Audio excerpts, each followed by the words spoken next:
ต่อไปเส้นทานหับฟังข่าวพยากรณ์อากาศประจำวันที่22มิถุนายน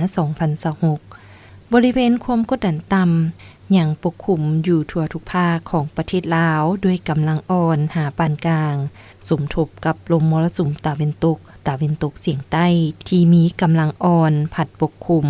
ซึ่งจะเฮ็ดให้อากาศยังจะร้อนอยู่ตื่มอีกและจะมีฝนตกฟ้าห้องฟ้าเลื่อมในระดับคอยหาปานกลางพอมีลมพัดแรงอยู่บางท้องถิ่นอยู่ในแต่ละภาคสภาพอากาศภาคเหนือด้านตะวันออกแขวงพงสาลีมีฝนตกเป็นบางบอนเนื้อที่ปกคลุมของฝนกวมเอาสาวส่วนห้อยอุณหภูมิเฉลี่ยระหว่าง18-27องศาแขวงหัวพันมีฝนตกเป็นบางบอนเนื้อที่ปกคลุมของฝนกวมเอา10ส่วนห้อยอุณหภูมิเฉลี่ยระหว่าง22-30องศาแขวงเสียงขวางอุณหภูมิเฉลี่ยระหว่าง21-27องศาแขวงอุดมไซมีฝนตกในระดับคอยเนื้อที่ปกคลุมของฝนกวมเอา20ส่วนห้อยอุณหภูมิเฉลี่ยระหว่าง23-30องศา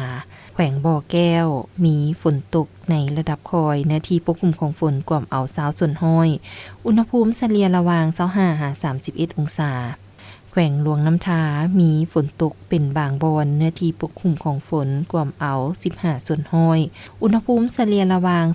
23-30องศา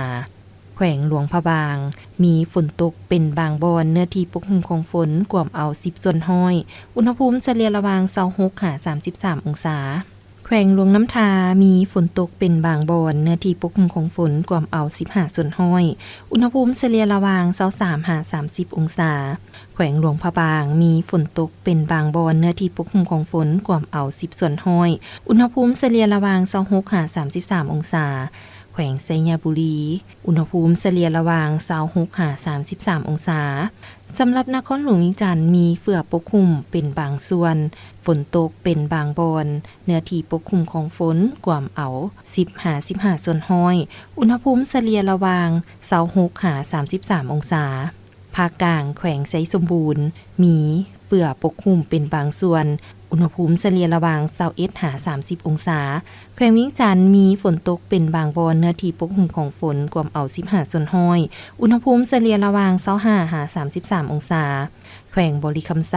มีฝนตกเป็นบางบอนเนื้อที่ปกคลุมของฝนกวมเอา10ส่วนห้อยอุณหภูมิเฉลี่ยระหว่าง25-33องศาแขวงขมวนมีฝนตกเป็นบางบอนเนื้อที่ปกคลุมของฝนกวมเอา15ส่วนห้อยอุณหภูมิเฉลี่ยระหว่าง23-33องศา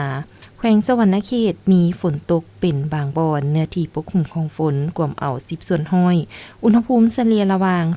27-33องศาภาคใต้แขวงจำปาสักมีฝนตกเป็นบางบอนเนื้อที่ปกคลุมของฝนกวมเอา15ส่วนห้อยอุณหภูมิเฉลี่ยระหว่าง17-34องศาแขวงสะละวันอุณหภูมิเฉลี่ยระหว่าง25-34องศา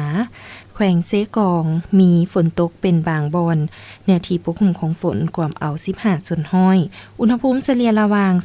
20-35องศาแขวงอัตตปือมีฝนตกเป็นบางบอนเนื้อที่ปกคลุมของฝนกวมเอา15ส่วนห้อยอุณหภูมิเฉลี่ยระหว่าง26-35องศา